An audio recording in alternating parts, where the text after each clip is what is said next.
cats and white bulls. That's the title of my talk for tonight. We face a lot of hardship in this life. There's hardship and adversity. And it's not so easy, you know, these things. We face external circumstances which are challenging, you know, setbacks or illness, you know, losses of loved ones, and then internal states which are difficult and challenging or adverse.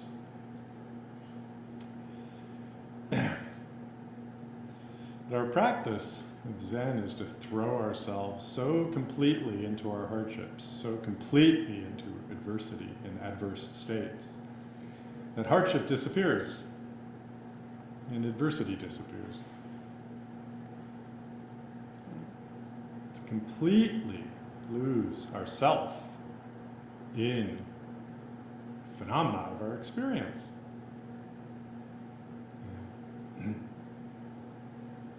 So when there's no one to have adversity, no one to face hardship,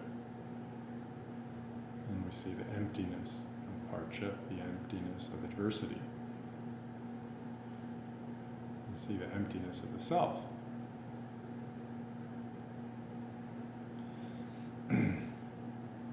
But this isn't a one and done kind of thing.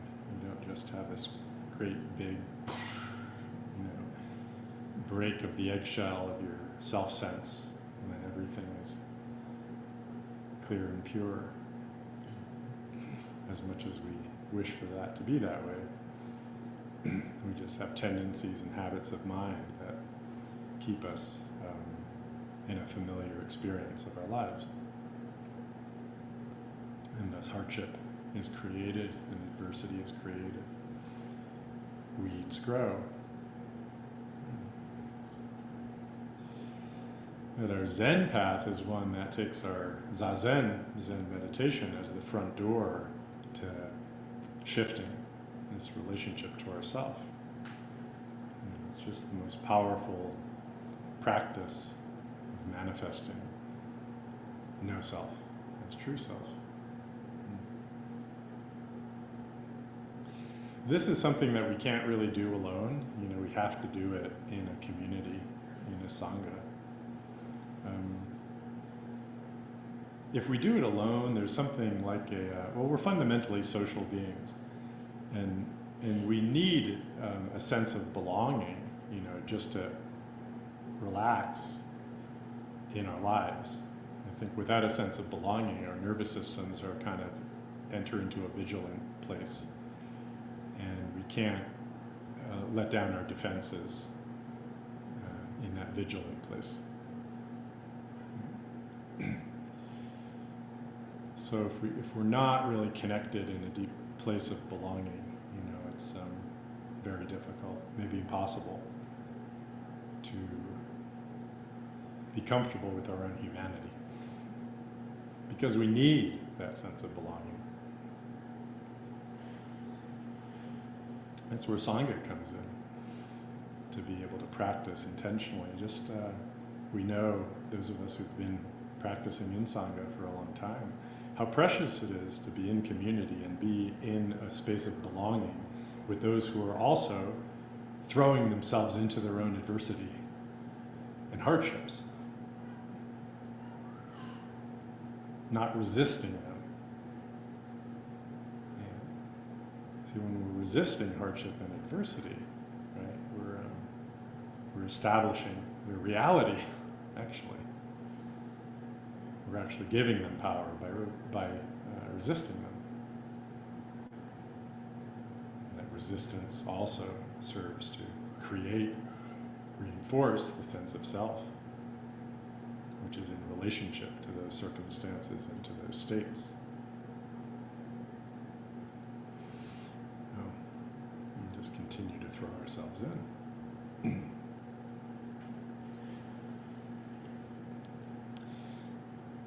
And Dogen said, we don't practice Zazen in order to become awakened. We practice because we are awakened. Zazen is what the awakened one does.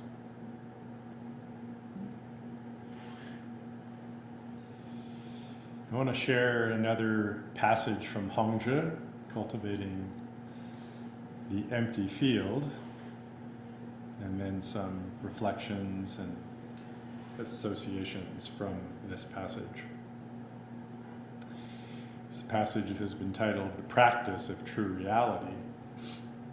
So you can actually close your eyes, I think, and just take this in, the power and poetry of Hongzhi. The practice of true reality is simply to sit serenely in silent introspection. When you have fathomed this, you cannot be turned around by external causes and conditions. This empty, wide-open mind is subtly and correctly illuminating. Spacious and content, without confusion from inner thoughts of grasping. Effectively overcome habitual behavior and realize the self that is not possessed by emotions. You must be broad-minded, whole without relying on others. Such upright, independent spirit can begin to not pursue degrading situations. Here you can rest and become clean, pure, and lucid. Bright and penetrating, you can immediately return, accord, and respond to deal with events. Everything is unhindered.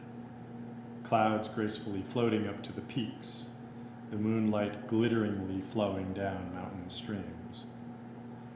The entire place is brightly illumined and spiritually transformed, totally unobstructed, and clearly manifesting responsive interaction, like box and lid, or arrow points meeting. Continuing, cultivate and nourish yourself to enact maturity and achieve stability. If you accord everywhere with thorough clarity and cut off sharp corners without dependence on doctrines, then, like the white bull or wildcat, helping to arouse wonder, you can be called a complete person. So we hear that this is how one on the way of non-mind acts. But before realizing non-mind, we still have great hardship.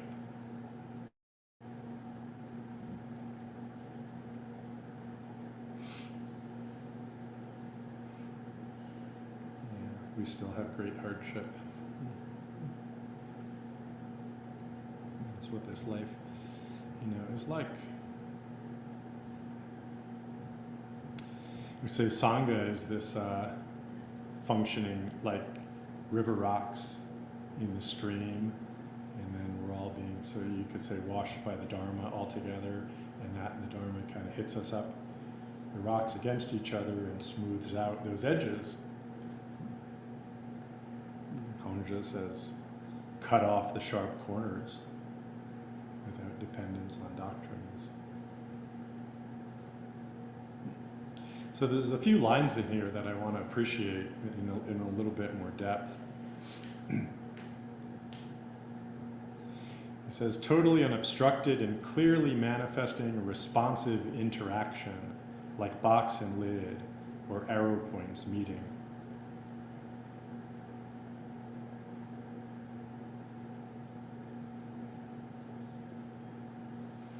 So this is kind of functioning, the functioning of ourselves in the world.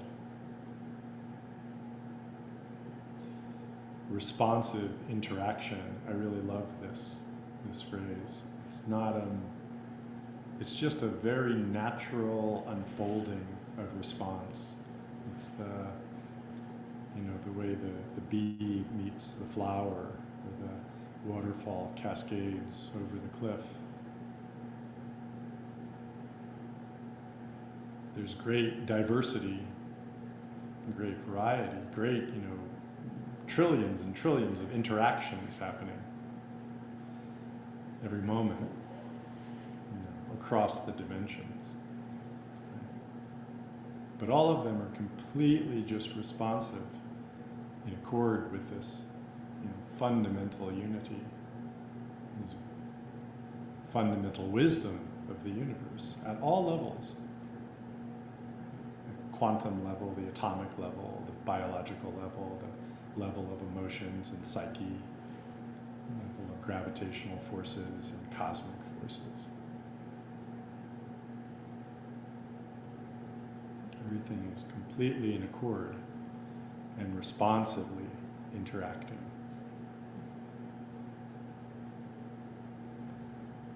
These metaphors come from Shito's identity of relative and absolute, like a box and its lid, or arrow points meeting.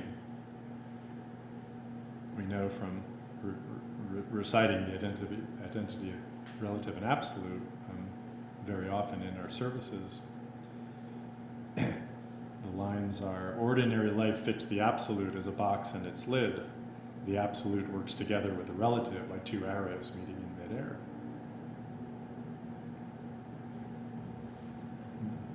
Ordinary life, this life of everyday feelings, sensations, hardships, adversity, joys. Responsively interacting, just like perfectly fits the absolute to make one whole. The absolute is the unchanging, the one, completely not separate from the ordinary everyday.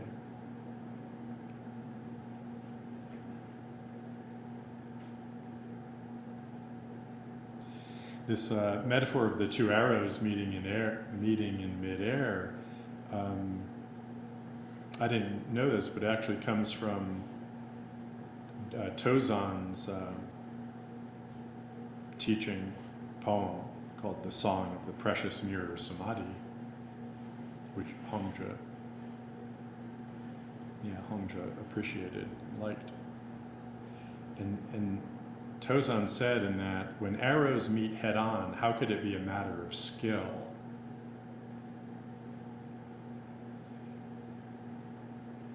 And I really liked that line, which I hadn't heard before today when I read this quote.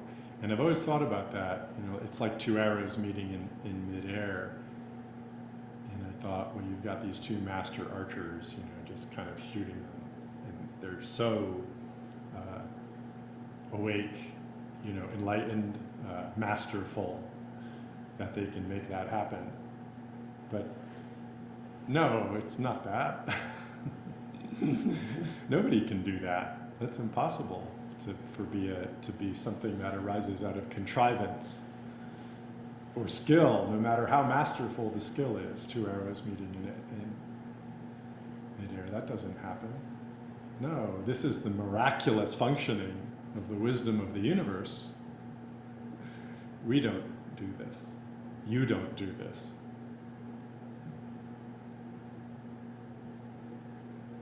But we can engage with this, and we can even manifest this if we drop this self,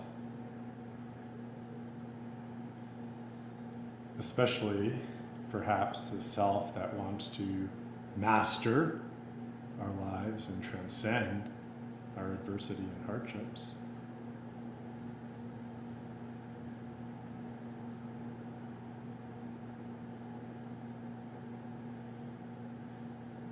Practice of true reality is to be present with true reality and allow it to self-illuminate.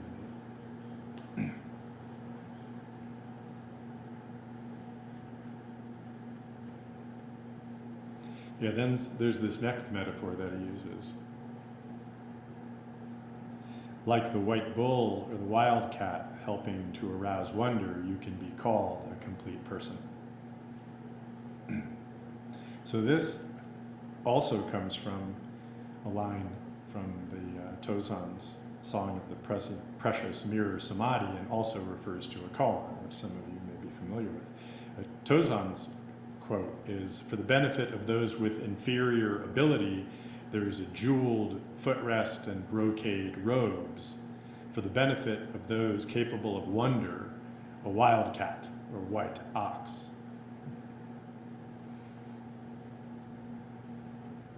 So the inferior ability, those with inferior ability, and I have been that myself because I have been impressed by the jeweled footrest and the brocade robes have at times been appealing to me. There's something there, but for those of, a higher ability, then just see and be one with the wildcat and the white bull.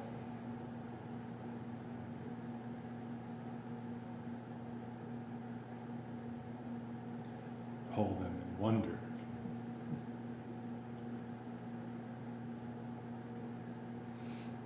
And Tozan's actually referring to an exchange with Master Nansen, who was a student of Baso's and was the teacher of Joshu.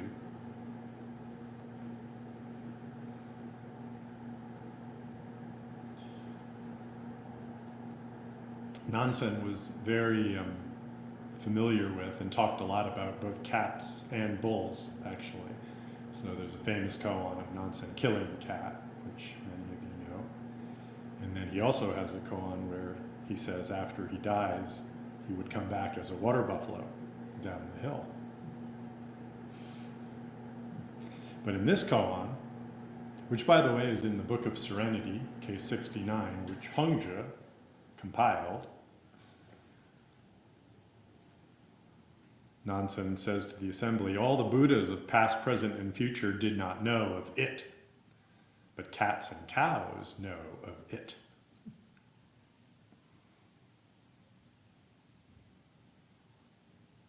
Wild cats and white bulls, cats and cows.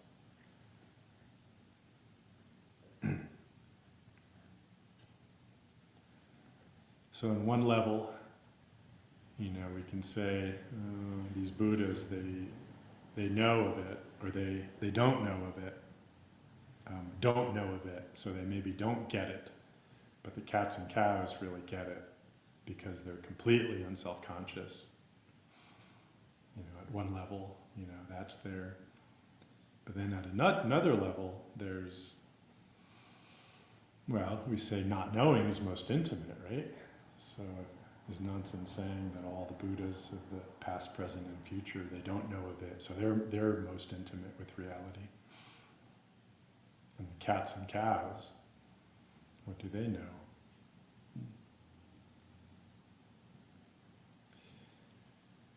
Well, if they know themselves to be a cat, then they're just missing the intimate relationship. Shishin Roshi says they're just projecting their catness and their cowness on the world. So if you call yourself a cat, then you don't have it. But if you don't know you're a cat, then maybe you're a cat. I know my cat Lupe would never call herself a cat.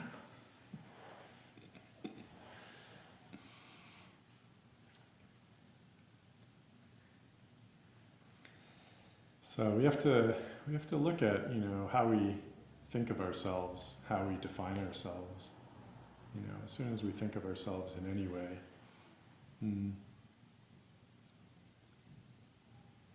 we're kind of trying to make something of ourselves, and that's where all the problems start. But to be willing to be vulnerable and in the unknown and not in control, and really being authentic with your strong emotions.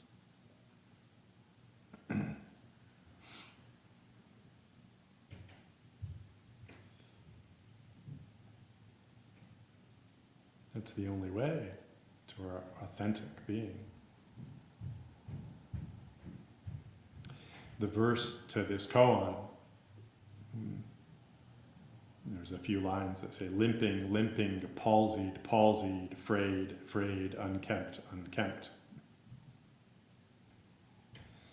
And this actually refers to Yakusan. He was challenged by one of his students. And he said, I am limping and palsied, ungainly in 100 ways, clumsy in 1,000, yet I go on my way.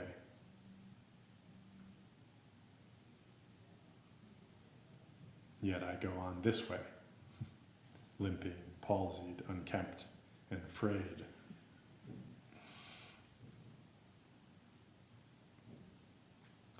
Near the end of his life, Master Joshu said, originally I intended to practice to help save others.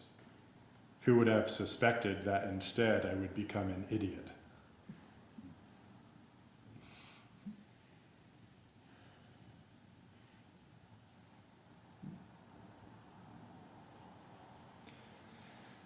So practicing true reality in this way of Hongzhi, to really allow everything to be unobstructed within. We have to accept all of these qualities, all of these feelings that are not pleasant, that are not agreeable to us. Who wants to be limpsy, frayed, palsied, and unkempt, right? Who wants to be an idiot in that unknown? Yeah, but this is who we are. The resistance to those things is what our edges are. Those are the edges. But allowing those to be as such, allowing ourselves to be as such. Then we have responsive interaction with everything. We find there's nothing obstructing our engagement with all things as they meet us.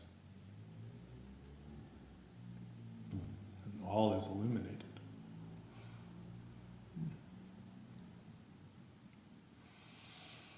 Zazen is it's a wonderful, intimate, and even tender practice. Just to be with ourselves in all of these dimensions, especially these soft and open, dimensions. Really open. We really find the belongingness is right there because we no longer put up barriers to others. It's such a great relief, isn't it, to finally drop our efforts at controlling,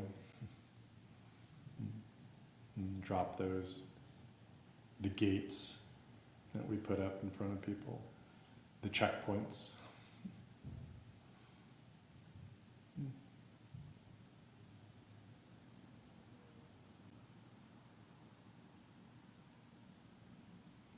So we engage with this practice in great trust, great self-trust.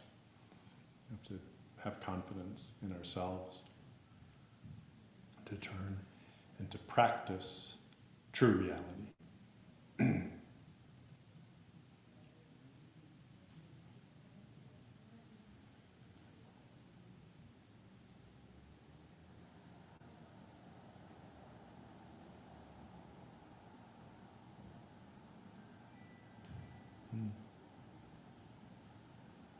Everything is unhindered, clouds gracefully floating up to the peaks, the moonlight glitteringly flowing down mountain streams.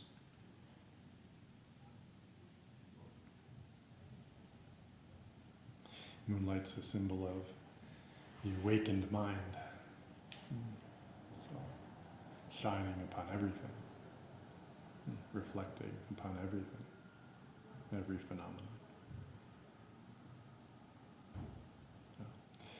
It's a nice expression of this practice. Okay. So let's practice with this spirit and illuminate ourselves.